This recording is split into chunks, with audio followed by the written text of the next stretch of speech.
Hello, everybody, and welcome. This is Lessons for Full Spectrum Humans. My name is Aurora. Today's date, June 27th, and this is let me just get my lights going here properly.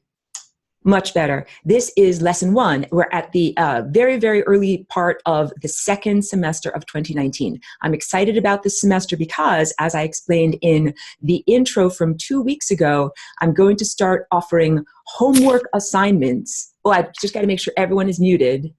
Homework assignments. There we go. Someone is sneezing. I love you, but we just have to make sure that there's not echoes in the background. Homework assignments of how to actually draw these maps of time.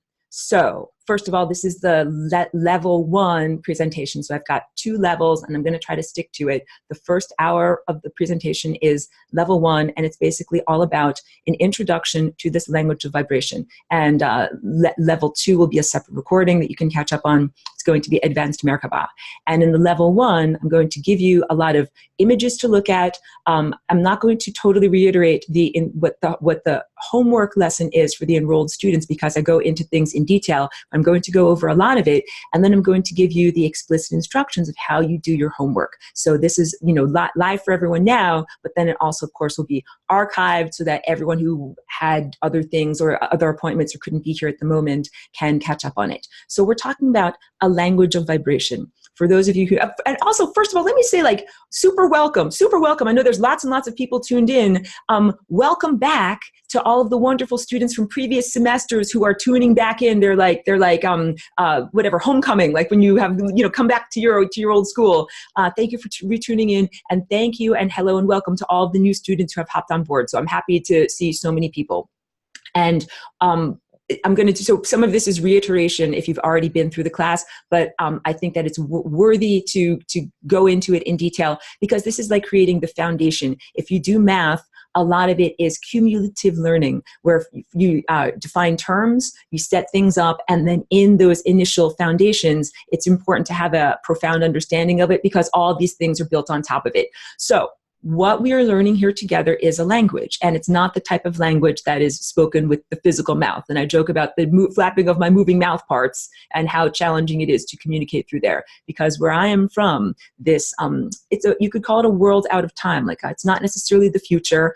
It's a higher dimensional reality, and I come from a collective, and this is what it looks like there. This is why I'm pointing over here to a recent painting, and I'll show you some more paintings, and I did some of that in the intro from 2 weeks ago. It's what this world looks like. That I joke sometimes, I say that I paint landscapes, that these are actual places that you can actually, and you'll start to go there, you'll start to see these places. So yes, to everyone who's an enrolled student, you might already have seen these places.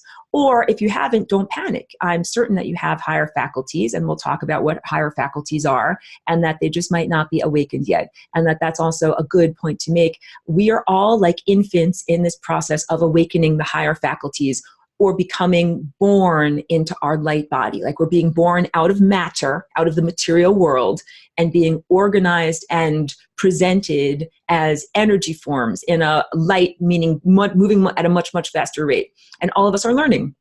So babies learn at different rates and have different things happen at different times. Some babies get verbal really early. Some babies are great with little tiny tactile senses. Some babies, are great with visual perception really early on. So it depends on your particular mode of development. So for me, my inner eyes came online first, and I started to see inwardly all of these different landscapes, and I realized that it was not random at all, that there was an organization to what I was seeing. It was very consistent. And this is like the process of an infant learning language. So I don't know if anybody can, follow back to when you were an infant in those levels of development, but babies hear the world and it's just like random noise, and you even hear the world when you're in the womb. And then at a certain point you realize these sounds aren't random and they have an organizational pattern. And this thing always follows this thing, and then this thing always happens after this thing, and you start to realize there's a pattern. And so it was very similar to me in my process of understanding these maps of time.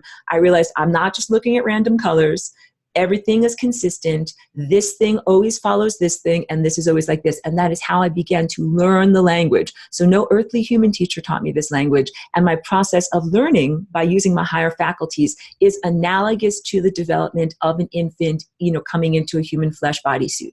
And I share this with all of you because I'm trying to say we are all like infants, just trying to get our eyes and our ears and our senses online in a higher dimensional sense, that we have a higher dimensional body. This is my segue into showing you pictures. Higher dimensional body that is not visible. So this is my flesh body. I see beautiful flesh bodies and all little thumbnail chats up there. Hello, welcome flesh bodies. But I realize I'm only seeing the tiny visible tip of the iceberg of you. There is an entire array that is around you. That is your time body. So now let's go to sharing of the pictures.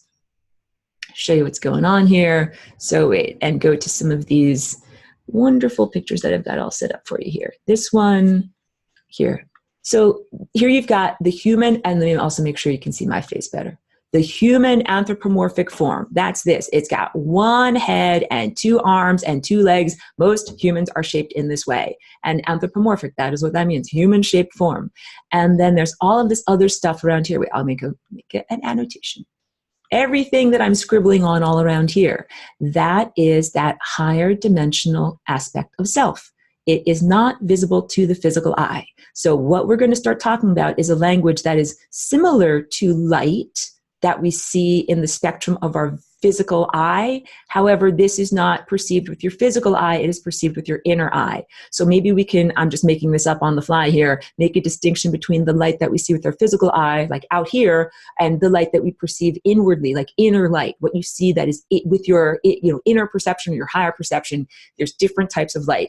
So I'm going to teach everybody all about, here's the boss is coming on over, all about the spectrum and these, why do I choose the rainbow? This is what this language is based upon. Like, I didn't just choose the rainbow because I think it's cute. It's not like that. It is much more about, this is a language that derives from the sun and the stars.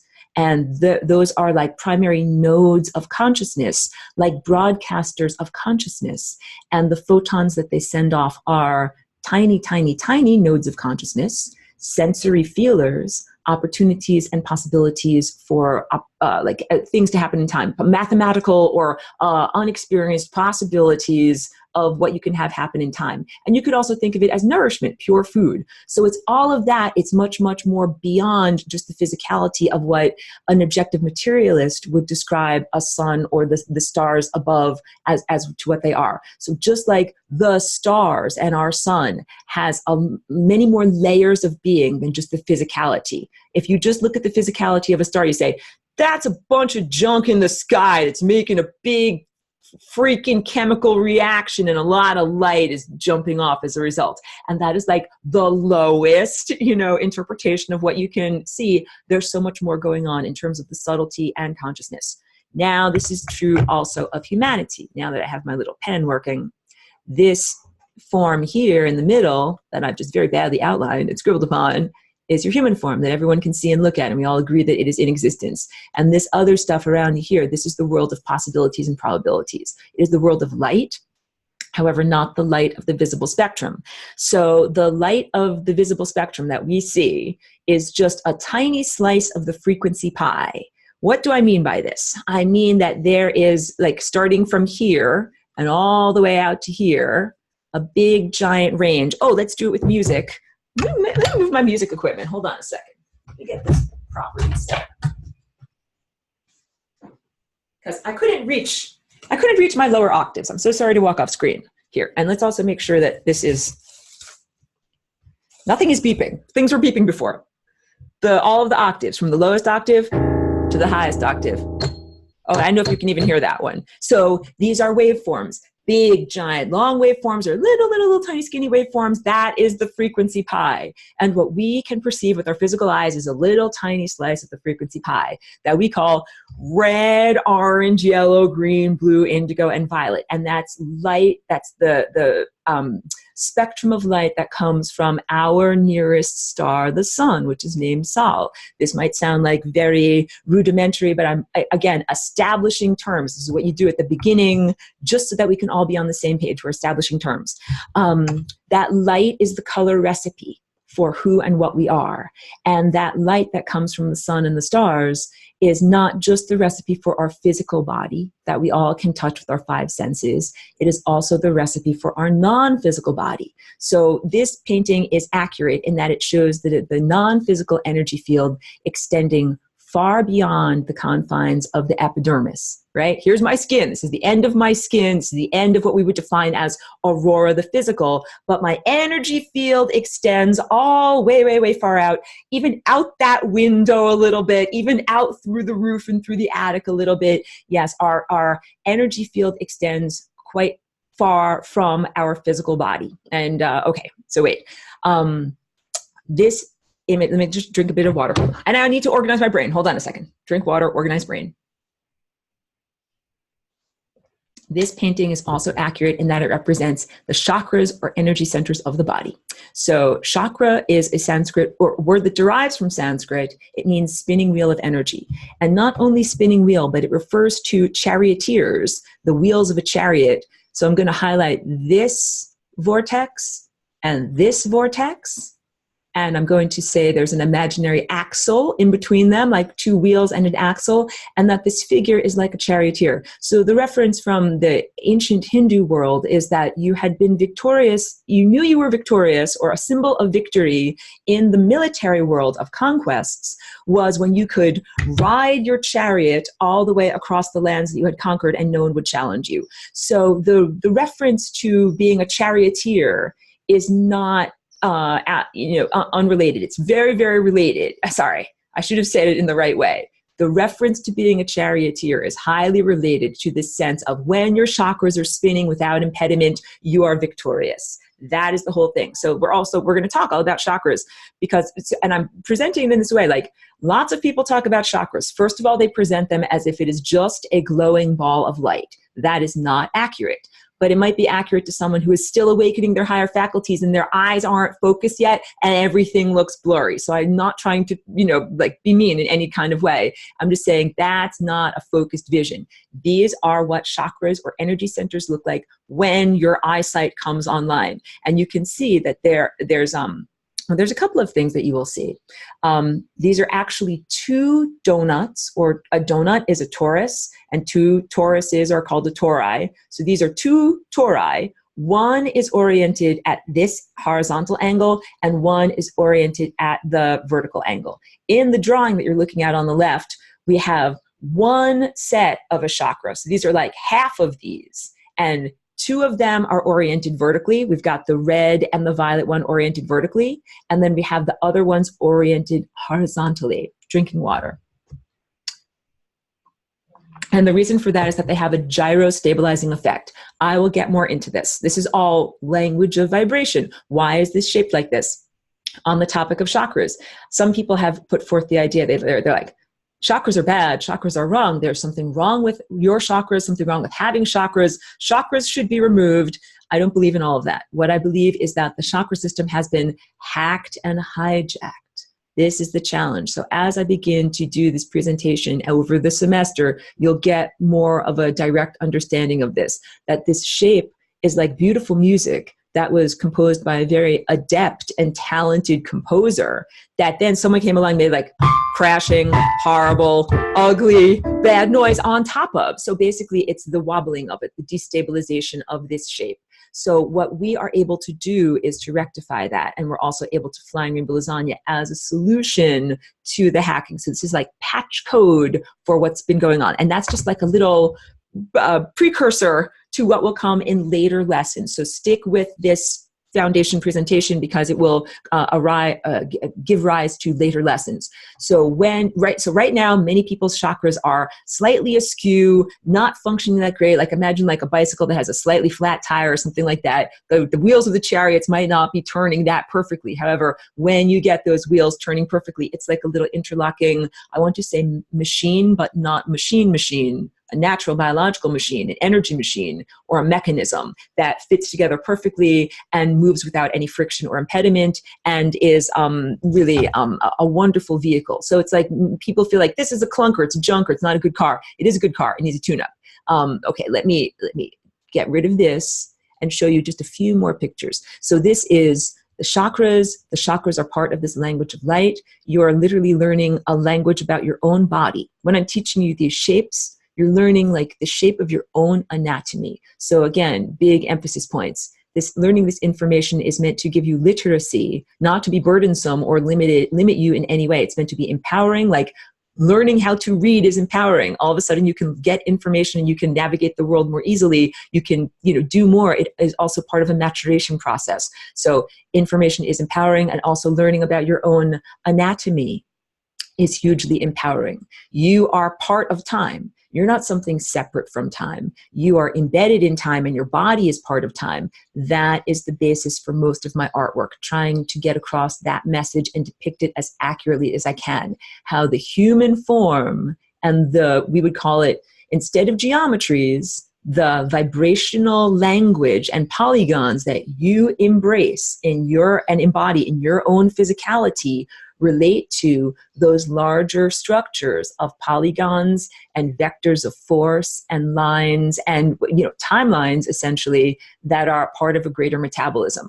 So learning about your own body is empowering and also allows you to better navigate this time field that you're submerged within.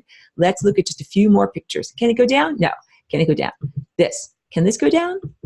Better. These are a couple of different examples of the same thing. So this is a detail from a painting that shows this 4-vortex shape, but it's like in a 2-dimensional form.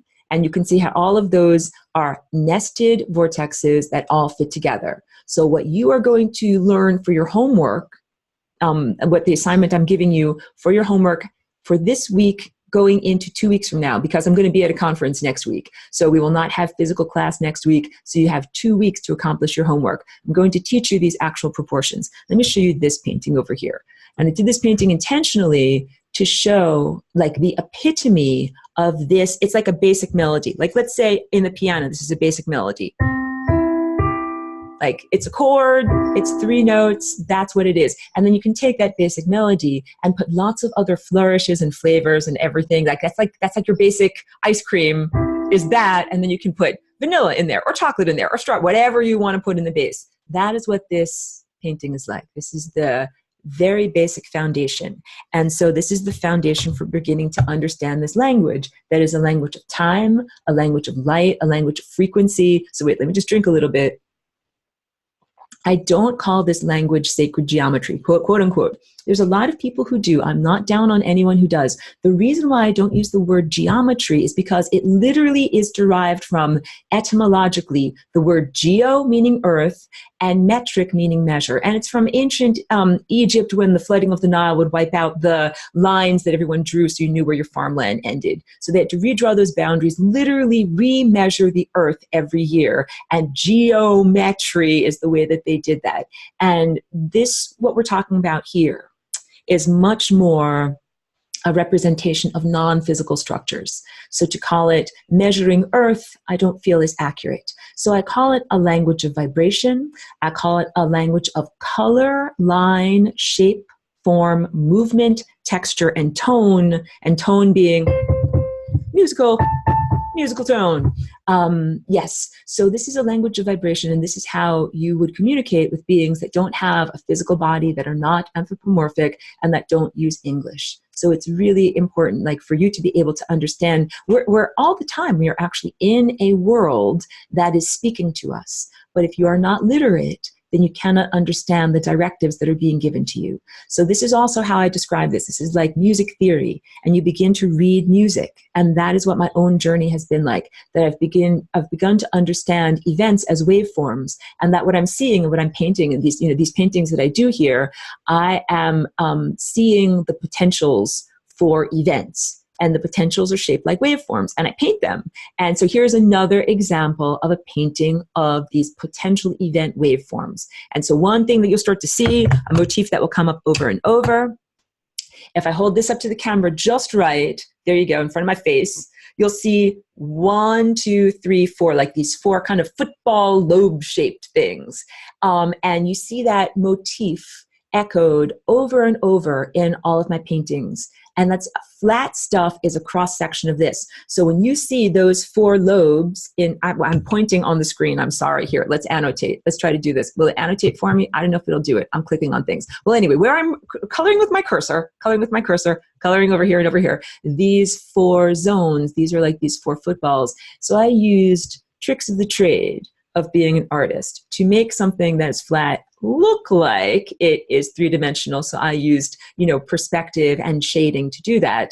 But you understand it's a 2-dimensional object. So you're looking at a cross section of this. So this actually has, where's my little yellow, sorry, ducking off camera. I have another sculpture. I don't know where it is. I have an orange sculpture. I usually hold it up.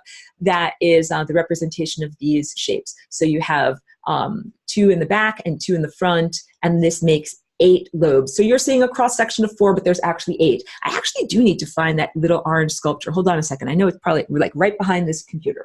Hold on one second. Yeah, right over here. I knew it was right here because I'm super organized. Like as I'm ducking off camera, I'm super organized. Here's that sculpture I was looking for. So you can see 1, 2, 3, 4, but that's a cross section because I'm holding on to 1, 2, 3, 4 in the back. And this will relate to the level 2 material. Keep this in mind. Okay. This world that I'm painting here, it's a world of pure energy. It is a world of consciousness. It is a world of possibilities and probabilities. It is a world that science does not yet perceive and measure, so it's hard for science to talk about. The current level, Earth surface level, human, earthling, objective materialist science is having trouble measuring and acknowledging consciousness and measuring and acknowledging things that are non-physical. So it's way more focused on the physical type of stuff. But we are talking about a world of pure energy. And I'm just looking off screen to consult my notes over here. These paintings that I do and this world of pure energy is comprised of circles and spheres. So when you're looking at a 2-dimensional painting, I want you to imagine that you're looking at cross-section, almost like if you had to had a froth of bubbles. And if you took a knife and cut through that froth of bubbles, what would that look like? This is what that would look like. And those bubbles are bubbles of time, and they're bubbles of consciousness. So this is also another distinction to make in terms of understanding this language. That is this language of frequency. When people talk about geometry, they often show polygons that are straight-sided. And polygon is a word for a shape. Just means like a shape. It could be a multi-sided shape, something more than a line. And mostly we understand them as straight-sided. Like it could be a triangle, it could be a square, a dodecahedron, we'll get fancy. But only like circles and spheres are ones that have, the rounded curvilinear shape. In this language of vibration, I mostly work with circles and spheres and curves and curvilinear shapes representing waveforms. And so I call it visual math. If you can, is my annotation working? Nothing is working. So I cannot actually draw. I'll stop share and I'll go to the whiteboard. Go to the whiteboard and do this. Here, visual math, and get a color you can see better than that. A semicircle that is up plus a semicircle that is down equals a neutral line. So we're talking about kind of collapsing down this area here and this area here into something flat. And this is very similar to what happens if in topology, which is the study of surfaces, if you have 2 soap bubbles and you stick them together, you do not get 2 overlapping bubbles like this. You get 2 bubbles that have a flat side. I'm trying to make my thumbs as flat as possible. Like right in front of my mouth, there's a flat side. And that's because it is the most efficient use of the space. So mostly when people are talking, when humans on Earth right now are talking about polygons, they're talking about straight-sided shapes, which are the end result of the collapsing together of overlapping quote-unquote soap bubbles. So what I am showing in this language is the uncollapsed versions of the soap bubbles. I'm talking about math. Everybody, steel yourself. Get ready. I'm talking about math. talk about fractions. If you ever had to do fractions in school and how you have to cross out, things that relate to each other, it is very simple. You are collapsing down, like this equals this, so you can collapse it down. You can simplify it, kind of like taking 2/4 and making it into 1/2. You can simplify it down to its most simple version. But all of these shapes have a more complex version, and that more complex spherical version relates much more to our cellular structure and our time structure. So it's a language of vibration, and it's a language of frequency, and that frequency and vibration are represented in these waveforms and curvilinear structures. Boom. I'm now getting to questions. I'm not going to just scroll by all the questions. Don't worry. Hans says, for chakra stability, does all 7 chakras have 2 donuts? Or is the 1st and 7th chakra oriented at 90 degrees to the other chakras? Great question. Hold on. So the answer is, in one set of chakras, you have your crown and the one that's at the base of your spine, your root one, oriented like this. And then all of the other ones are oriented like shirt buttons going up and down your body like this. That's half of the system. In the other half of the system, the ones that are oriented like this are also oriented like this on the sides. And the ones that are oriented like this are also oriented like this. So now, wait, let me dig up the right picture. I'm squinting and scrolling, everyone. Hold on a minute. Oh my goodness, squinting and scrolling, but I know exactly where this is because I'm totally organized. And I use this picture quite a lot. Oh, good. Okay, but now I got to do screen share. I know I make squinty, scrolly faces. Hold on, here we go. But okay, so this is a different accurate depiction. The one that I showed you, that was the guy with the arms outstretched. That was an earlier piece, and it's accurate in its own way. So this one, and now it will let me annotate. Oh, life is good. Here, you can see that I've got both types of chakras in here. I've got, oh, wait, this one, yeah, no, this one is actually not the one I was looking for, not the picture I was looking for. Okay, so this one is not what I was looking for. I wanted to show you that there would be another violet one here and another violet one here, and that would make a full complement. I didn't put that in this painting. So there should be another, look, you guys, you see where I'm drawing? I'm right now connecting the turquoise chakras together. So in the turquoise one, I'm going to highlight this edge over here, this edge over here, and then these ones that I just drew in, this one with the black line, this one with the black line down here. That's a full chakra. That's got two, one that's oriented vertically, one that's oriented horizontally. And we have a set of 7 of those. I'm sorry, sometimes it's so hard for me to put it into words. I'm like, I just wanted to send it to you telepathically. Okay, we have a set of 7 of these. I can show it to you. I have exactly the image I want to show to you. Hold on a second. Gonna do more fabulous screen sharing. I know I'm making funny faces. This is the one. Okay, and now go back to screen share.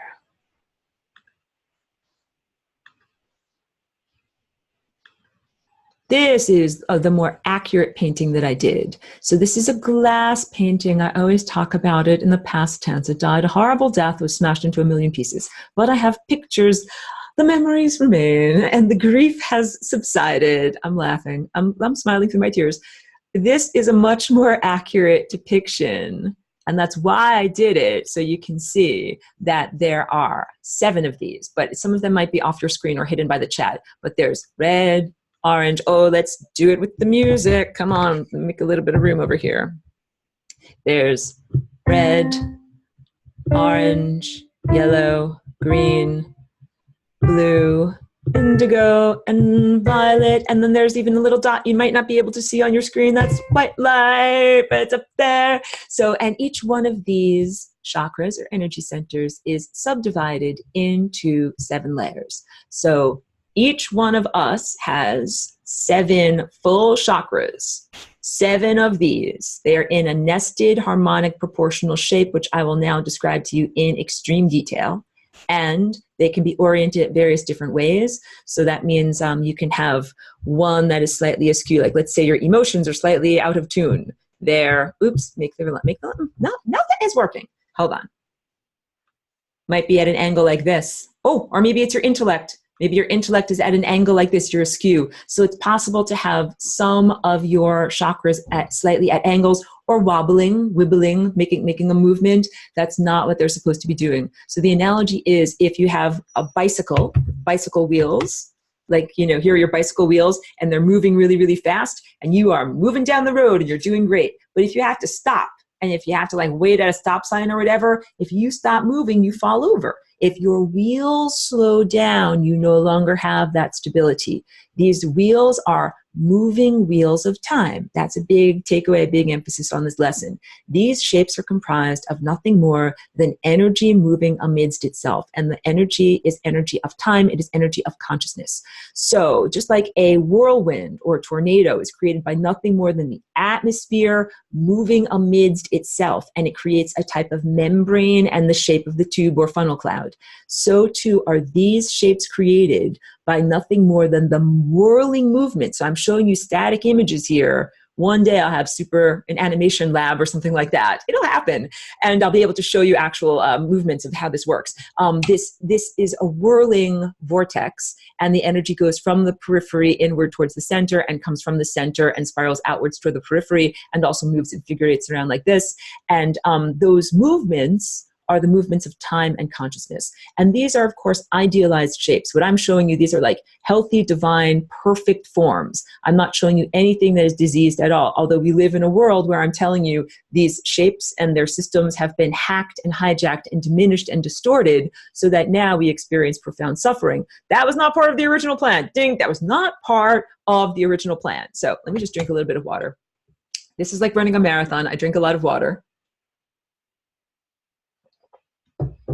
So the music is nested harmonic sound waves. I say this all the time. What's the difference between music? Oh, that sounds so pretty in my ears, as opposed to this. Cover your ears. That is not music. That is me mashing the keyboard with my fist, and that means that they are not organized harmonic perfect sound waves. Organized harmonic perfect waves mean that they fit together, and that's what today's homework is all about. The waves fit together in a way that there's no extra hanging over the edge. So in this painting, I got this. I'm going to draw this line right here. That's not a very perfectly drawn line. And this one right here. And you can see this orange circle would extend out to those lines. Even if my lines aren't perfect, you guys, in your mind, you know exactly what I'm talking about. So this orange circle is half the size of the red circle. And now we are talking about frequency and wavelength. And these are the same words that objective materialist scientists use to talk about waveforms. And I'm using them here, and we can use them in order to talk about these waveforms of time that are non-physical. So again, we're making a distinction between the light that we see with our physical eyes. This is light that is consciousness, awareness, potential, probability, math, for lack of a better word, like potentials, as opposed to what we see with our physical eyes. It is organized in a way that is very similar to the way that physical light is organized. So the yellow, I'll draw with this thing. Let's talk first about what each one of these layers represents. So I've said that these are layers of yourself. Red over here, what I'm scribbling on. This is your physical self, the self that we can sense with the 5 senses. And you consider this to be the part of you that is like swimming underwater. But if this is the surface of the water, all right, you're like a big giant red fish. That's you over there. And you're swimming underneath the surface of the water. Well, you have this whole big, giant, long kind of tail, or like a fin or something like that, that sticks out of the water. And this is your multidimensional self. These other colors, other than red, these are all aspects of yourself that are not perceptible with the 5 senses. So let's talk about this. Your intellect, that's this over here, the level of yellow. The level of your intellect. Can we weigh your intellect on a scale? Like, how many kilograms of intellect do you have? How about your emotions? Can we weigh your, feelings of anger on a scale? How many pounds of anger do you have? How about, can we weigh that in length? How many centimeters of anger do you have? We cannot weigh those things. How about this? This is one is unconditional love over here at green. I hope you can still see it on your screen, because I know that the windows block up things. How heavy is your unconditional love? How heavy is your unconditional love? That was a good song. How heavy is your unconditional love? How many centimeters long is your unconditional love? All of this makes it almost impossible for the objective materialist to talk about these aspects of self. And so for most of our society now, that is very focused on just the realm of the five senses, this stuff is ignored. I mean, we do definitely train the intellect and utilize the mind, and we definitely recognize the existence of emotions, such as, and the orange emotions, these are mammalian emotions. So now it's time, I think, for me to say exactly what each one of these colors represent. If red is the physical, meaning, you know, what we see and sense in the physical realm. Orange is the emotional. This is over here, but this means emotions of the mammalian sense. And our mammalian emotions are everything that guides our reproduction. I just need to drink a bit of water. It can be romantic attraction and romantic revulsion, anger, hatred, sorrow, possessiveness, jealousy. It's all of the emotional energy that comes to us as a divine food. When I say divine, I'm talking about like from a central like convergence point, the intelligence that we come from. I wanted to say the sector of intelligence that we come from, like that flows through the stars, that flows through, you know, points of consciousness in the sky that we call stars. That is in light. That level of consciousness is. Hold on a second.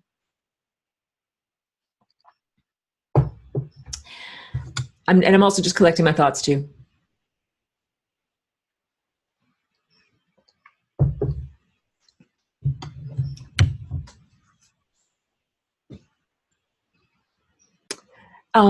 The emotions are necessary as kind of like magnetic attraction and repulsion. And I wanted to get into neurological structure too, that in the shape of the human brain, you have the brain stem that is also called the pons, and it's kind of just like a little ganglion that controls being alive, controlling your heartbeat, controlling your body and stuff like that. It's just the brain stem. It's also called the reptilian brain. And the physicality relates to that level of neurological, biological development. And on top of the reptilian brain, there's the mammalian brain, which is the cerebral cortex, which is what I wanted to talk about in reference to this orange level of being. That is the level of neurology where we experience emotions such as anger, sadness, rage. Like, these are the emotions that mammals feel. We are in a mammal body. Insects have a different level of emotion, a different experience and perception of emotion.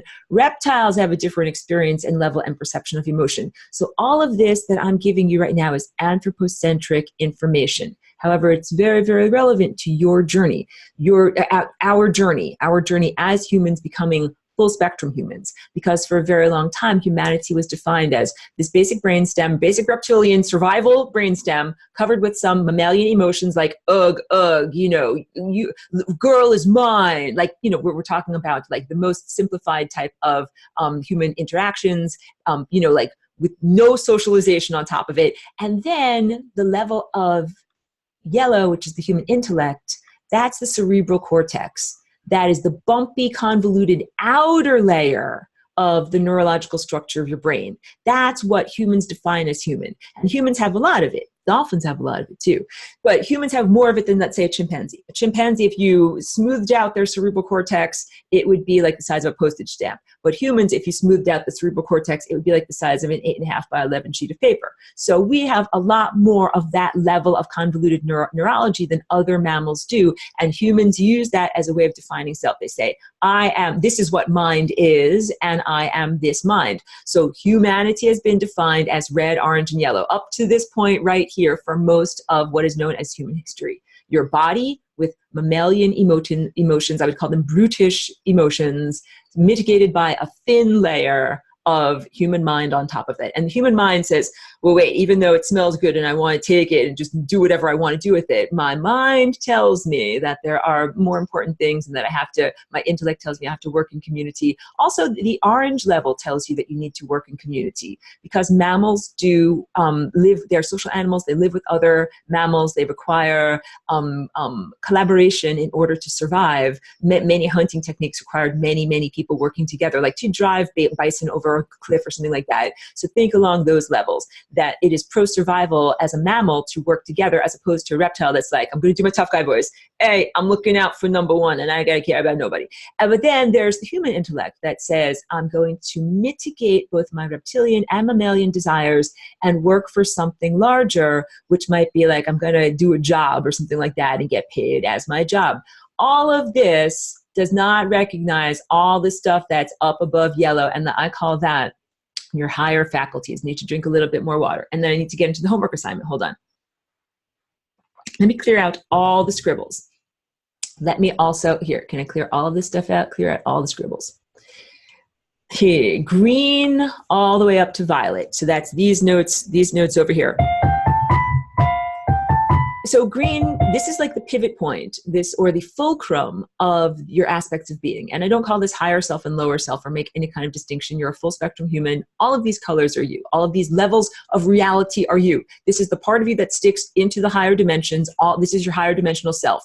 You're not just some intellect and, mammalian emotions. You're all of these other levels that stick up into the higher dimension. However, humanity has not had access to all of these higher levels. And just like a baby, once you start to get access to them, it takes a long time to figure it out. Because you ever seen little babies, like they don't know what to do.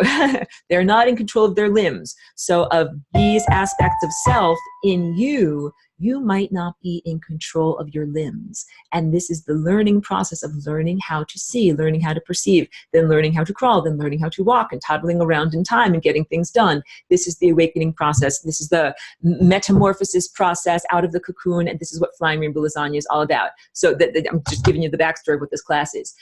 Understanding music theory makes you a better musician. It's not a straitjacket. It doesn't make you a worse musician. It doesn't take away your creativity in any way. So understanding these patterns that I'm going to teach you will help you to be a better musician of time. So unconditional love is literally a tone. It's a tone that we make when we fly through time at exactly one moment per moment. That's like little Pac-Man eating one dot of time at a time.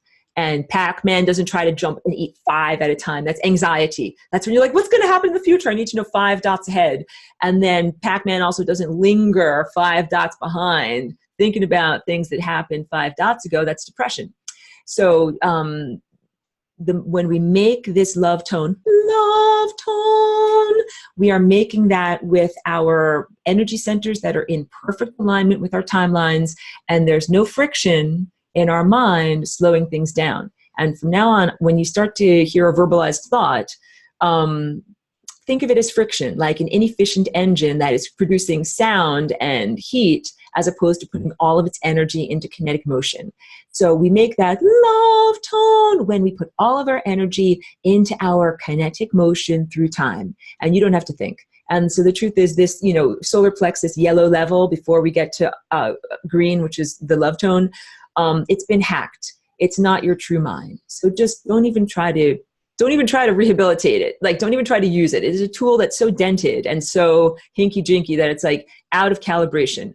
I really am recommending that everyone cultivate unconditional love. This is like a type of money you get in your energy bank. Activate the higher faculties, reconnect to the divine, listen to the great composer that is telling you what notes you need to play, and in so doing, heal the level of yellow. And so it's basically you get to bypass your conscious waking intellect. But that doesn't mean that you don't know what's going on. It means it's nonverbal. Your true mind is nonverbal. So let's move up the scale a little bit. This is unconditional love right here. It's like a foundation for everything else that gets stacked upon it. So learning about this and embodying it is important on an anatomical level, on an energetic level.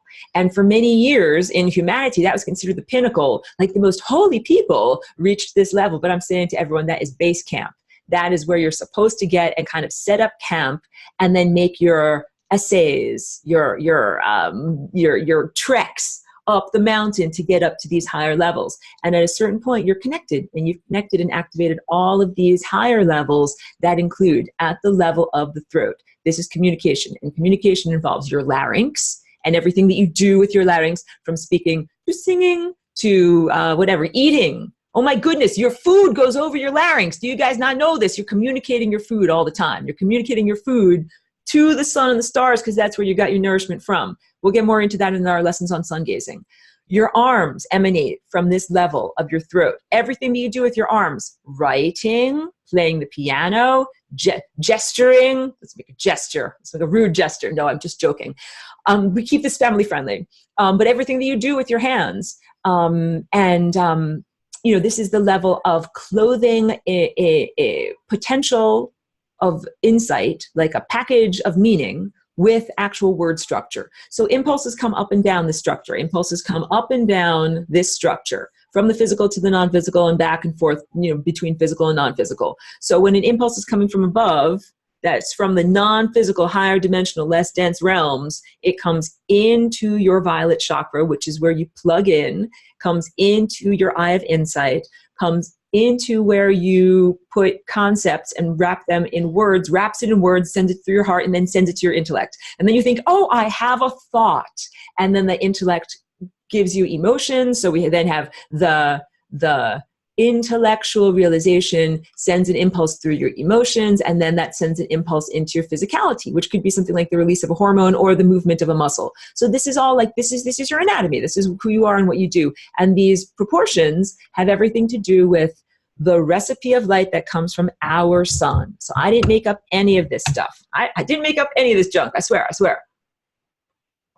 All of this I have perceived through my inner vision, just like a little baby understanding that language exists and then learning to speak that language. And now I'm sharing my learning process with you.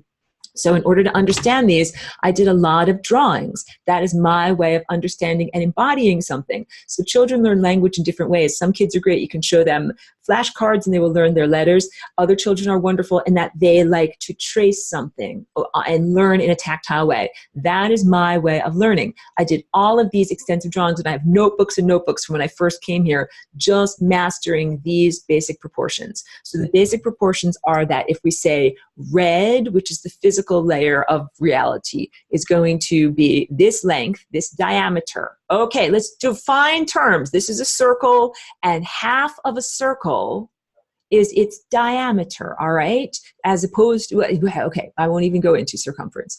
The diameter of this circle here, let's call it 1. And then this circle over here that fits inside of 1, everybody, you guys know this, what's that? It's 1/2. So anything that if I choose to make this 1, let's make it a 10. That 10 is easy. What's half of 10, everyone? Ooh, a word. I know. It's 5. Half of 10 is 5. So this would be 5 inches long. We're going to start to practice this. And then this yellow chakra over here is 1/3 of the size of whatever this red chakra is. And this is in terms of the recipe of light, like a cake of you.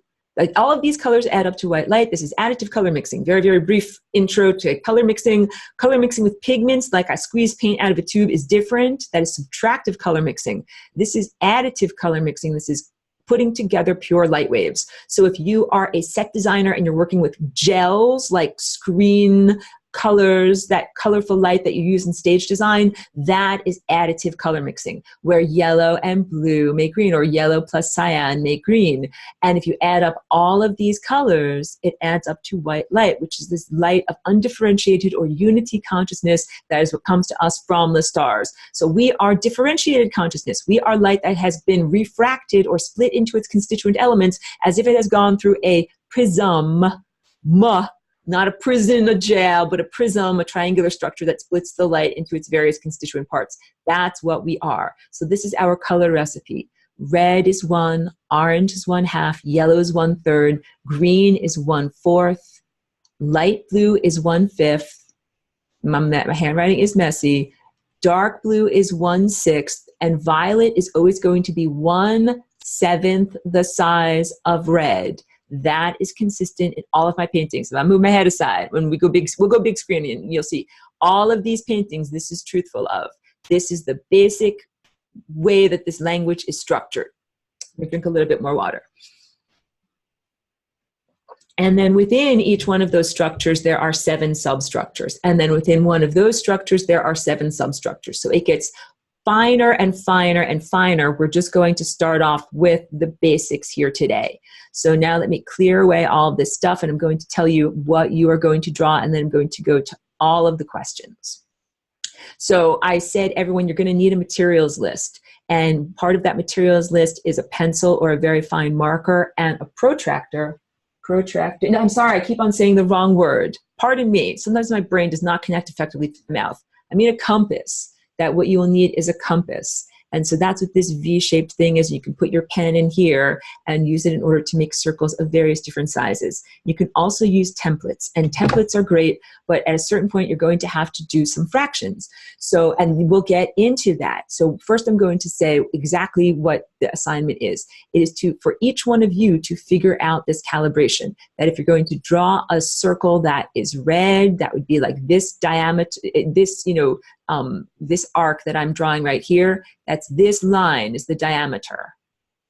You would say, whatever is your starting point. So you can start as your starting point as 10 and then figure out the rest of these harmonic proportions based upon 10. Or you can start off with 12. So that is what I started off with, as I joke, anthropocentric and what is the word for when it is focused on your own culture? That's the whole point. So I work in inches, and 12 inches is a foot, and that's a very normal unit of measurement here in this time and place. So I said, we'll just start off with this being 12 inches, all right?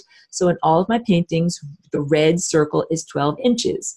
And then you divide that in half in order to find the next proportion. So you start off with your red circle.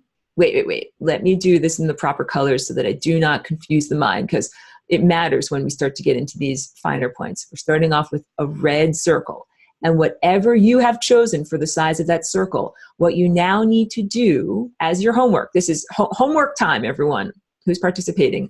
You now need to figure out how to bisect that circle. And you can do it in various different ways. So also, people have asked me, can I do this homework just digitally on the computer? I will tell you, please follow your own best method of learning. However, I am encouraging everyone to use physical, tactile tools to do it, because I think it helps you to learn, and that's the way that I learned. You can do it on the computer if you want to, and also there are some super geniuses in the class that like to do things on the computer, and you get the thumbs up from me. You can do it, but I'm just saying I respect everybody's learning style. I'm sharing my learning style with you. So I also want to respect there's various different ways of doing this other than just Arabic math. The Aramaic numbers, 12. If I say, what is 12 divided by 2 equals, and you put it into a calculator, and that's boring. You can certainly do the math in that way, but what you can also do is you can take a measuring implement and you can measure across here. You can take like a piece of string and you can measure across there, and then you can fold the string in half, and that's how you can find out this halfway point. You can also use the compass as calipers. You can say, well, how big are these two things? Are they equal? Do they fit? If not, let's adjust this. Let's make this a little bit smaller. Now, does it fit now? Boom, boom. Nope, doesn't fit now. Let's make it a little bit smaller. So I'm trying to say that you can do this math mechanically, not merely intellectually. And that mechanical way of doing math was my process to share a little bit of my journey. Like for anyone who's new, for everyone who's new, you already know me. I'm a walk-in, and the journey of walking in, I walked into a body that had neurological damage, brain damage. That is what killed the person that used to have this body. And so I didn't have this capacity to do math. 12 divided by 2 equals. I had to find a different way to understand math, and I do it visually. So I would do these, find these divisions and do it visually. And then, of course, now I'm very comfortable with the numbers. That came secondarily to me. So I figured that out second. So I want to give people who might have neurological, unique qualities, unique approaches, different ways of being able to do this. It's not only about the way that you might have learned to do math in school. So you could imagine, hey, I'm going to draw a circle on a piece of paper. Then I'm going to fold that piece of paper, and where the fold is, that's half. You can imagine doing it with a string. You can imagine doing it with calipers. You can do it with your brain. You can do it with a calculator. Do it in the way that makes you feel the most comfortable. And as you do your homework, what I'm going to ask is that you send me a little chart that is basically, red, orange, yellow. This is so hard to write with this little pen. Yellow, green, blue, indigo, violet. There's a green in there. Oh my goodness, you can't even see this. And then tell me what each number is going to be. Okay, so that I will ask for two things. Show me your drawing and also show me your calculations. So for me, if I started off with 12 is my number for red, what's half of 12? And then you can figure it out by folding the paper in half or whatever way you want to do it, or use your ruler. You know, you can use your ruler, measure it up to here and measure and compare. Is that the right size? No, bigger. Is that the right size? No, bigger. Is that the right size? You can do it in all these different ways. When you figure out the right size, then you write it down. Oh, the right size is 6. So then now I'm going to draw the 6-inch circle. And that would be right in here. And you can draw both of them if you want to. Like, you can make your drawing look like that and put in both of them, or you can just draw one of them, and both of that is acceptable to me. And then we're going to say, what is 12 divided by 3? Now you're going to start to understand why I chose 12, because 12 divided by 3 is 4. Hey, that's pretty easy, because these are all whole inch numbers that are very happy and easy to find templates that are the size of. So that is, you know, going to be about here. So I'll say that is what that would look like. And then, of course, if you wanted to fill in the whole thing, you would put in 2 more of these. You can figure out your own way of figuring out the mechanical way of, you know, putting in through dividing, you know, your initial circle into thirds. Okay, then the next one is going to be dividing it into fifths, and the next one is going to be dividing it into sixths, and then into sevenths. Should I draw this whole thing? So eventually we have red, orange, yellow. Then you will have green. Oh my God, it's just so hard to draw with this little thing, and you can tell I'm like squinting. Green, and then light blue. Oh my goodness, dark blue, and then violet. You totally understand. All right. And hold on a second. I hope that I'm not glossing over this too much. So wait, let me just drink a little bit of water. That was so hard to draw. Oh my God.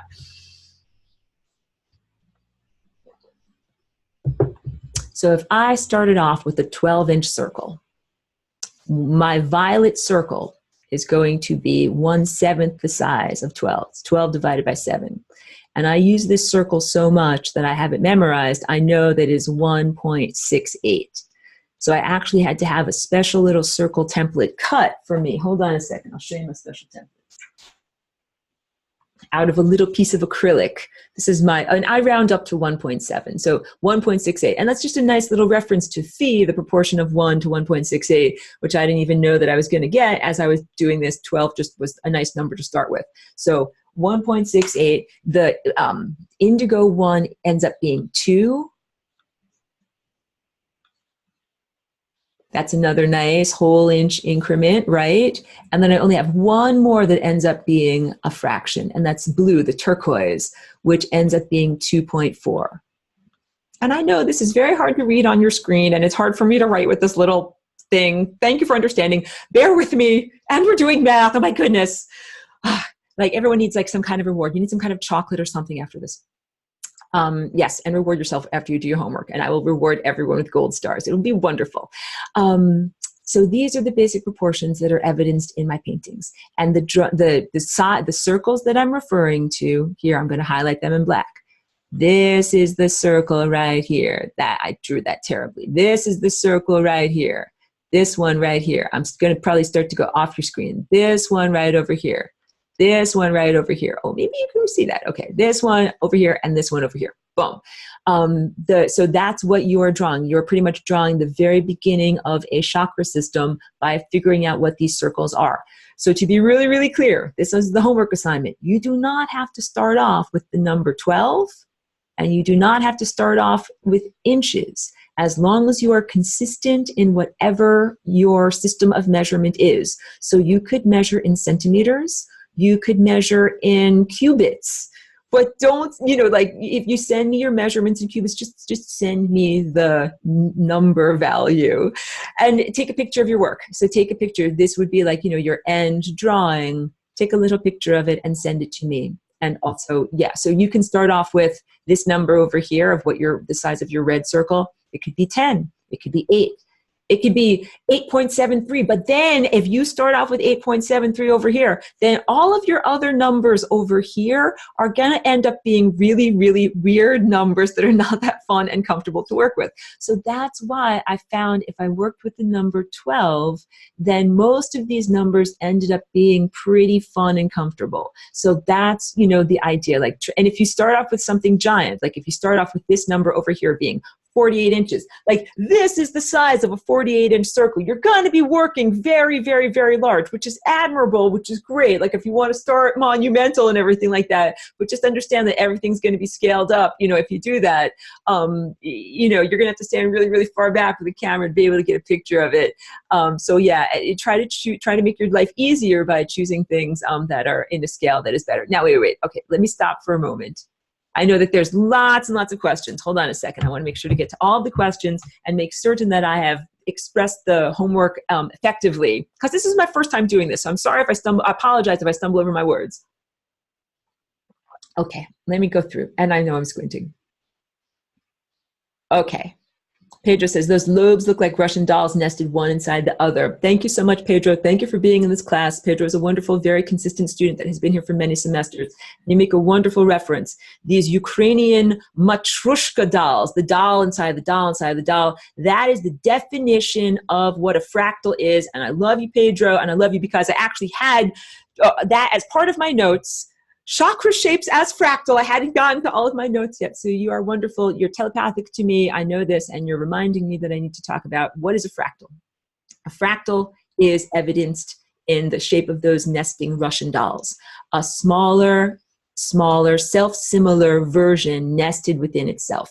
We are fractal to the cosmos, and the atoms inside of us are fractal to us. So all of these shapes, these chakra shapes that we're learning, this is the shape of an atom. This is the shape of the energy field around many molecules. This is the shape around you as a time structure. This is the shape of Earth's magnetosphere. That is something that is perceptible and measured by science. Magnetic envelope that surrounds and interpenetrates our planet and has a great deal to do with our present state of existence and ongoing events in terms of, like we would call it, consciousness shift. Some people are concerned about pole shift, but I'm going to teach everyone about this is pole shift, but from inside to outside. It's flying rainbow lasagna shift. So not cataclysm shift, rectification, healing shift. Okay, so just understand that. Let me drink a little bit more.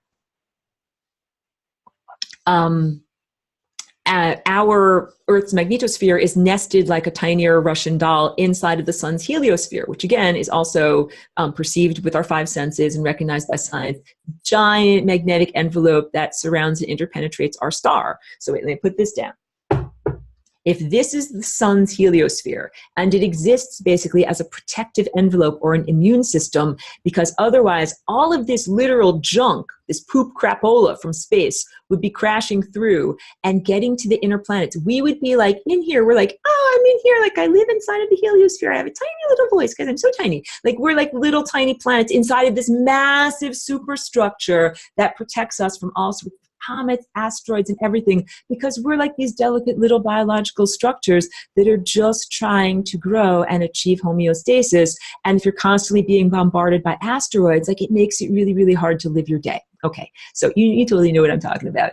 So this heliosphere nests, and then there's even a larger presence that is the galactic presence, where this point that I'm pointing to is the supermassive black hole at the center of the galaxy, and then there is a massive magnetic presence that emanates outward from that black hole, and that is also recognized by science. Let me see if I can super fast find this picture. Squinting and scrolling. I'm going to see if I can find it. It should be in the class stuff. If it is, that's awesome. If not, then I'll find it another day. Okay.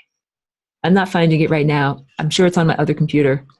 Remind me another day. I'll show you that image. And it's in the recorded lessons. And people who do their homework will see it in the recorded lessons. Hold on a second.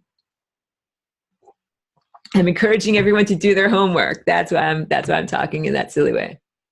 So yes, this is fractal. That's what that means. So sometimes people see computer-generated images and they say that is a fractal. So part of what that means is that the way that the image is generated, that's the way that it is written in terms of computer language, and that the imagery that you see has these tiny self-similar. So like the Mandelbrot set is a fractal. These are, evidences of this. So we are part of this time structure. That's, I guess, best. We are like one version. And also, big takeaway, if we imagine these layers of self as rusted, nested Russian dolls, we have levels of density. So this is my densest level that I'm touching with my hands right now. Then I have a slightly less dense level. That's my emotions. I have a slightly less dense level. That's my intellect. Slightly less dense is my love tone. Then slightly less dense is my communication. Slightly less dense is my true mind. This is the mind of insights, my higher faculties.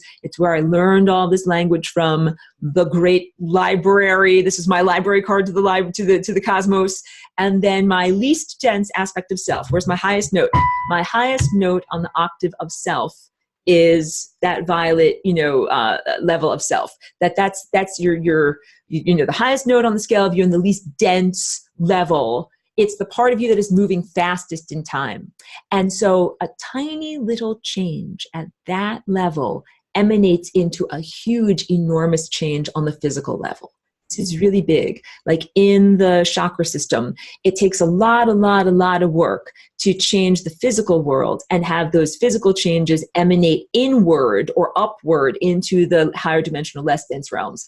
It's way more effective to focus all of your energy of perfection and divinity and healing at the highest levels that you have access to, and rearrange and shift those levels. And then from there, reality, or the physicality that we call reality, emanates outward. So making tiny shifts in this non-physical realm of pure energy can then be evidenced into huge emanations or like wave form reverberations that then spread out into the physicality. And becoming a virtuoso of this is what this class is all about. Recognize, being first, you're a little baby, you flail around, your arms are everywhere, you can't play the piano, you can't even control your arms and legs. Learn to control your arms and legs, and then eventually learn to play the piano. And hey, you can be a 3-year-old prodigy. These little kids exist, and they're like playing Beethoven or whatever. You can be like that. You don't have to think that it's going to take you many decades and you'll have like long white hair before you can do this. No, you can like do this now, and I'm encouraging everyone to do this now.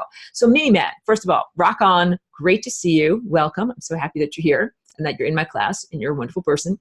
Mini-Man says, what is a chakra? Why do I have them? What do they do? What's the point? Chakras are energy centers, and they are organelles within your body. So just like you can have a one-celled organism, like an amoeba, that is more organized than a being that doesn't even have an envelope, a cell wall. There are some beings that live like that. They're just kind of like piles of goo, but they're alive, but they're just goo. And in order to level up from being goo, you get a cell membrane and you get to be a one-celled animal. And then inside of the one-celled animal, you can even differentiate a little bit more and be like, oh, now I've got organelles. My goo inside of me is organized a little bit more. So our chakras, or energy centers, these are organized energy. We're not just a bunch of energy in a goo form, like a pile of undifferentiated energy. We're not just a bunch of willy-nilly energy that's like sitting together in a pile. We're energy that has structure and form. And so this is also relating to the complexity of our biological structure. Our biological structure, like we're all humans here in this class, and this is to whom I am directing my lessons. We're full spectrum humans. Our biological structure is complex, and we're not one-celled organisms. So we're multicellular organisms, and we have gotten to this level of complexity. So we have like inner armature, we have structure, we have not only skeletal structure, but we have energetic structure and genetic structure and consciousness structure that holds us in these formats. Guess what those non-physical skeletons or armatures or structures are? They're your chakras. So here's a big emphasis takeaway of this lesson today. We are consciousness that exists independent of the physical body. Right? You exist consciousness before you get a little body. Your little body. Who's your little body? Oh, it grows in your mama's tummy, right? Your little body grew in the womb. And as your body grew in the womb, the actions and the cellular actions combined with your pure consciousness created these chakra structures. So your physical body is necessary as part of the generation of chakras. Your physical DNA, instead of just thinking it's your physical body, think of it now as like the dance of your DNA. And as you start to gestate in the womb, your DNA dances more and more and more. And as it dances more and more and more, it makes these beautiful harmonic structures like the paintings that I was just showing you. And those structures are literally what makes us be alive. If you don't have those wheels turning, you don't get to be alive. You are just a dead corpse. Hey, there's a bunch of different ways that you can make people's chakras not run anymore. You can take all of their blood out of their blood vessels. You cannot give them oxygen for longer than 7 minutes at a time. You cannot give them food for longer than 40 days at a time. You cannot give them water for more than 7 days at a time. Like, we all know, it's called how you kill someone. You can put a bullet through vital, body tissues. I'm not advocating that anybody do any of these things. Also, oh my goodness, these archives go up on YouTube. I have to be very careful. Like, no, I'm a peaceful person. I'm not advocating death in any way. In fact, all these teachings are about avoiding death and not advocating violence in any way. But these are how you stop the chakras from running.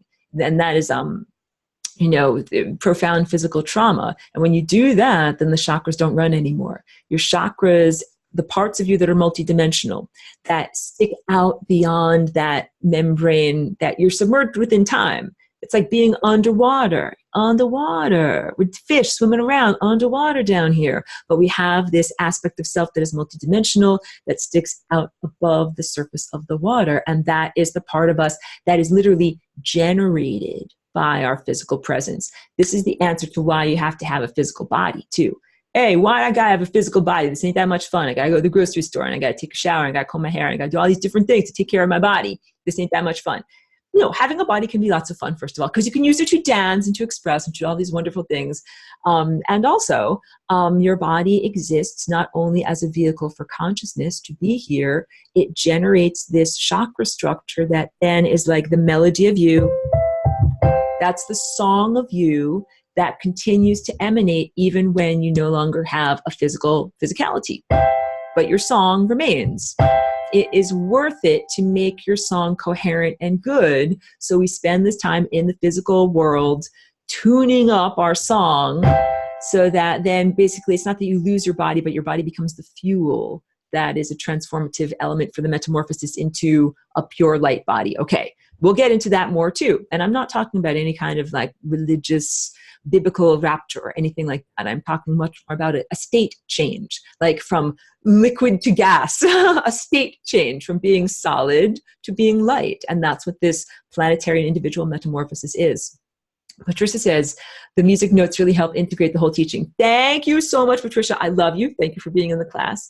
And that is also one of the reasons why I do this. That's the way that my neurology learns. I learn very well by integrating what I'm seeing and what I'm hearing. So the way that I even learned to play the piano, just very briefly, was by associating each note with the color of the rainbow. And I literally colored in a little chart and kept it above and I put colored pieces of tape on my notes so I could think, oh, that's a red. Oh, that's an orange. Oh, that's a yellow. I would think in that way. And then eventually, I mastered being able to understand the songs in a more regular way. Now I call them a C or a D or an E.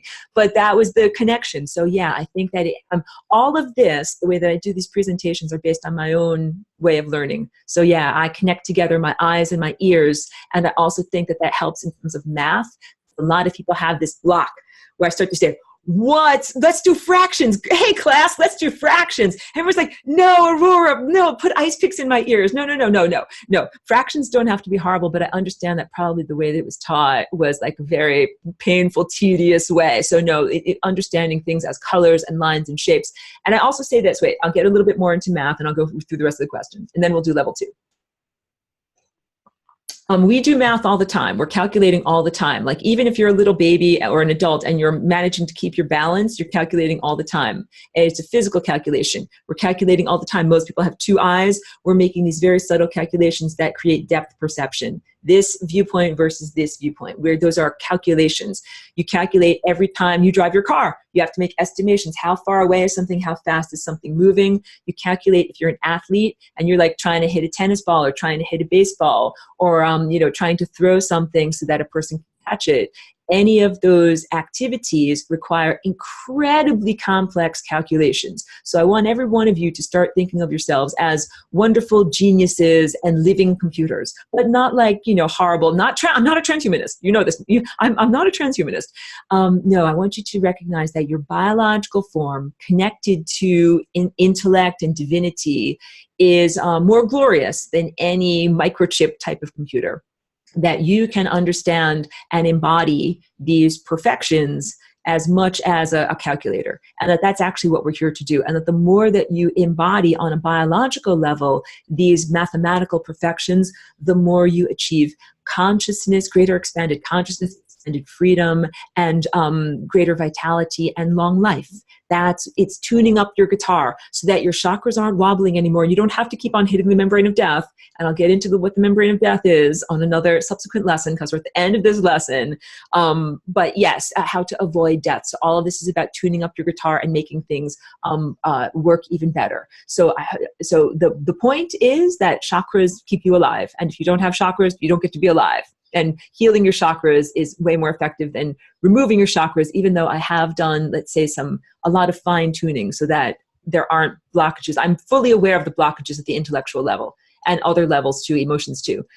Pedro says, do the chakras get destabilized in the same degree, or each chakra can be destabilized independently of each other? Independently of each other. Great question, my friend. So 7 colors of the rainbow, 7 chakras. That means you have 7 independent variables of how fast the wheels on your bicycle, the gears on your bicycle can go. So you can have everything in perfect alignment, or nothing in perfect alignment, or any combination of anything in between. Like this could be 1 degree off. This could be 12 degrees off. This could be 33 degrees off. This could be 5 degrees off. Like, I'm making up degrees. I'm not referring to anything I'm just making up, examples of how it could be randomly, and that's what it would be like. And our job is to heal everything and make everything be at these perfect 90-degree angles relevant to the time field. Patricia says, I feel that the arms are an extension of our heart. What we embrace, the heart and throat, must be very closely related. They are totally closely related. I have drawings that I will show you in subsequent classes that show exactly how your heart creates a spinning vortex of energy,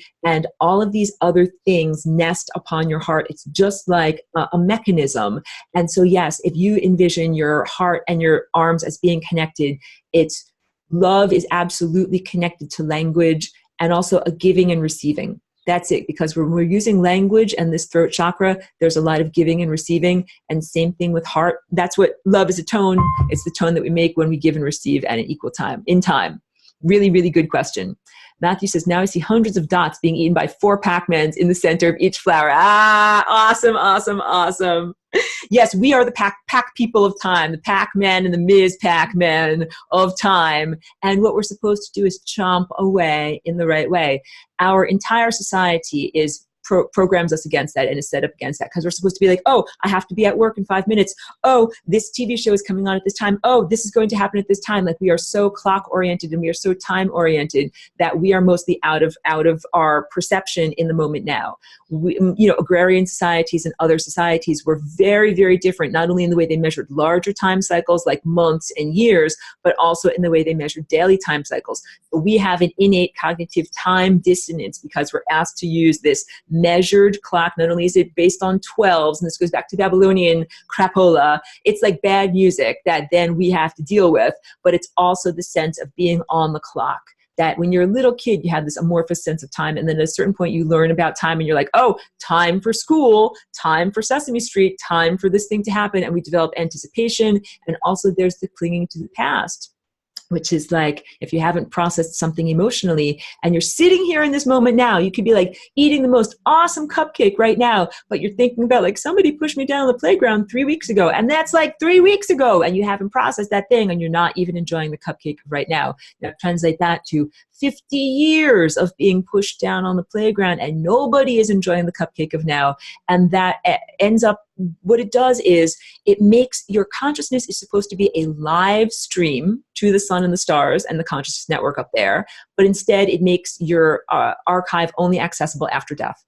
And there's 2 very great qualitative differences between that. If you're giving a live stream to the sun and you're in crisis, the sun is like, oh, you're in crisis, I can help you out. If the sun can only access your archive after the fact, it's like, oops, crashed your car and now you're dead, and now I finally find out about it. That ain't gonna help because I can't do anything now. Like, this is the problem. So the more we cling to the past and the more we have all of these residues, or the more we're in anxiety about the future, the less connected we are to our parent, you know, where our consciousness emanates from. That can actually help us. Like, we are like its children, but I know people have issues with their family. So when I use these words, that's where I'm kind of like walking on eggshells, because I don't know if everybody has like, you know, perfect relationships with their family. But let's say like the most loving divine parent, and we are its most loving divine offspring, and we're still connected in a family that's very loving, like a tribal, beautiful family. Gala says, it's really helping me to draw your drawings and drawing the FRL. Good. Gala is wonderful. Thank you for being here. I'm very happy that you're doing the drawings. I appreciate some of Gala's style. She does like, well, she did a really cool thing. She took animation of FRL and put it into Photoshop and did like painting on top of it. And it kind of reminded me of that movie about Vincent van Gogh, where it's all painted on top of film. It's very beautifully done. So Gala does like her own augmentation. And that's what FRL is all about. So if I say FRL, it's the shortened term, flying rainbow lasagna. This is a tool and it's an innovation, and I give it to everyone else. It's open source code, and I say, hey, take it and do your own thing with it. So I love it if I do an animation, someone else is like, I'm going to take that animation and I'm going to do this on top of it and change it and morph it and put my own flavors there. I love that. That is what I am here for. This is a collaboration, like a rapport. I send out an emanation and someone reflects it back. And then we develop, this is music. This is how you do music of consciousness.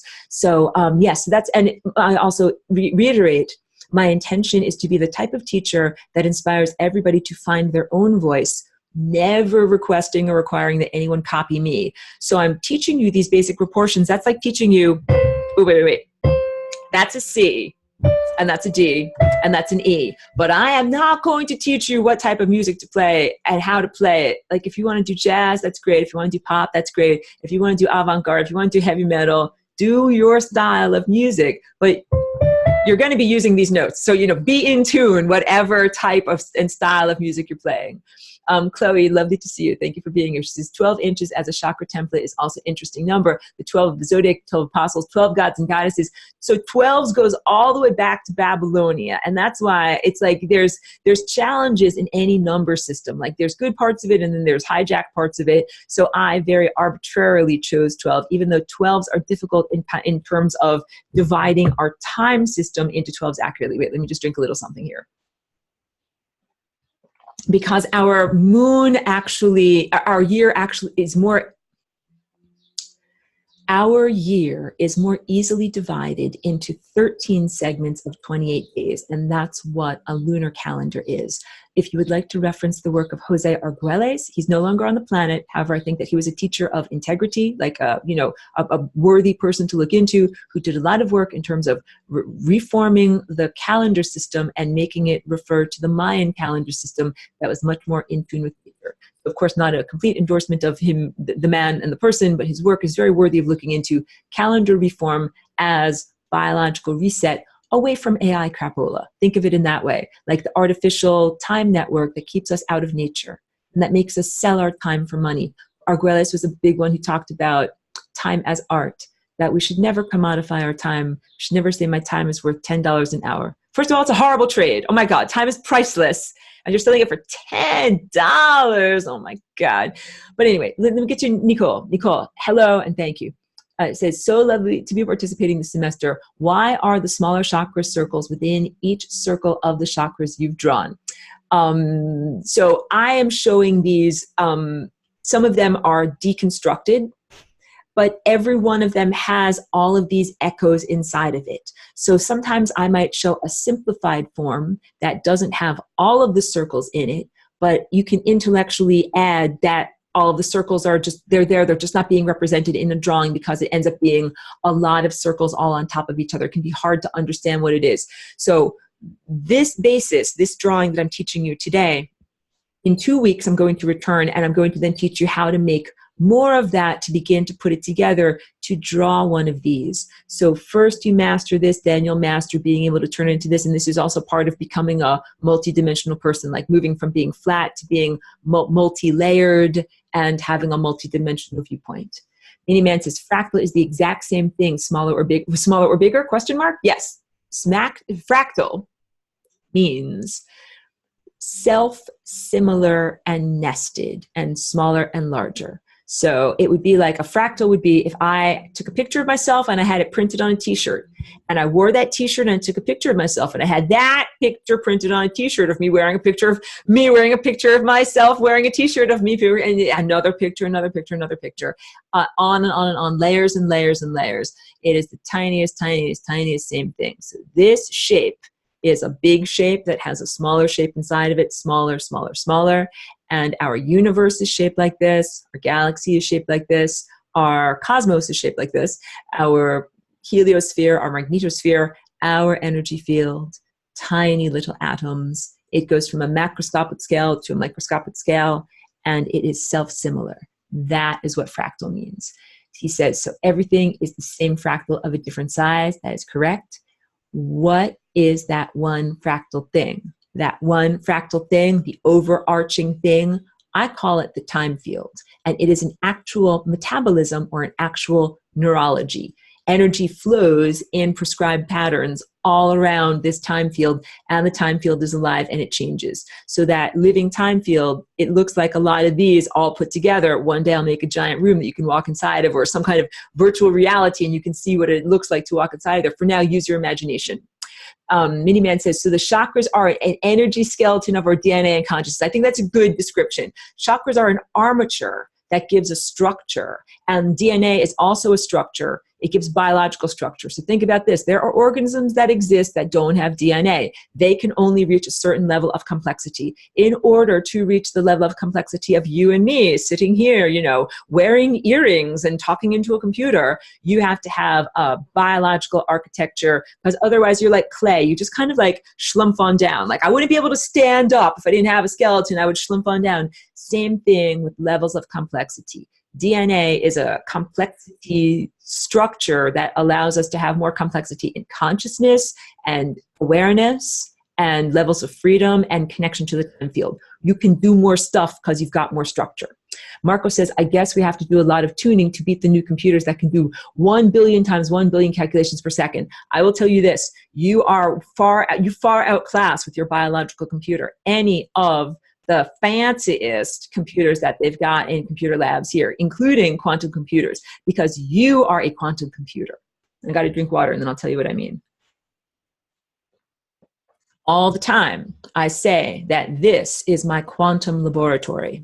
And we'll get into this more. This is becoming a very long class, and I got to get to level 2. These are structures of possibilities and probabilities, or bundles of timelines. And every time you are doing your daily activities, you are a complex calculator of possibilities and probabilities, and you are navigating this structure. And this structure is a higher dimensional structure. That's what quantum is referring to, that you are doing computing on a quantum level, calculating the possibilities, just driving down the road. If you successfully get to your destination, you actually get to work, you get to the grocery store, you have successfully navigated a field of quantum possibilities where you died 10 million times. And so you're doing calculations all the time like that. You far outclass any of the clank computers that are out there in terms of their ability to anticipate time and do these quantum explorations. You are far outclassed, because think every single one of your atoms is doing these quantum computations. Every single one of your molecules is doing multiple quantum computations. Every single one of your DNA structures is doing multiple quantum computations. Levels of complexity that you contain, I will just say this one more time, far outclass what humans have been able to externalize and create. Yeah. Red says, if I'm laying down and trying to start my Merkaba, where is the top? I envision the top as coming out of the top of my head. And of course, there's one that is pointed downward. So I would say, don't necessarily care about your physical object body position in space, care about your object in higher dimensional space, your relative context position in higher dimensional space. Hard to talk with my mouth sometimes. Ines, lovely to meet you. Lovely that you are here. Sorry, thank you so much for being here from Germany. Does it mean when we change the energy flow in the chakras, we can transform the time funnels within our bodies, subsequently go for longevity? Yes, yes, yes. How can we precisely navigate the time flow via chakras and the manifestations we see in our life? That is a couple of lessons down the road. So that question I will answer. It is a couple of lessons down the road. First, we need to understand this as a structure of time and how this relates to electromagnetism. So not next week, in 2 weeks, when I return from the conference, we will do lesson 2, which is the structure on electromagnetism. Then after that, I will teach you how to understand this as a diagram of time, navigating the time field. And you will have homework review, and you will have more homework because you're soon going to learn how to actually draw one of these correctly and effectively. So that's me wrapping up level 1 for right now. Thank you so much for all of the excellent questions and for all the excellent participation here today.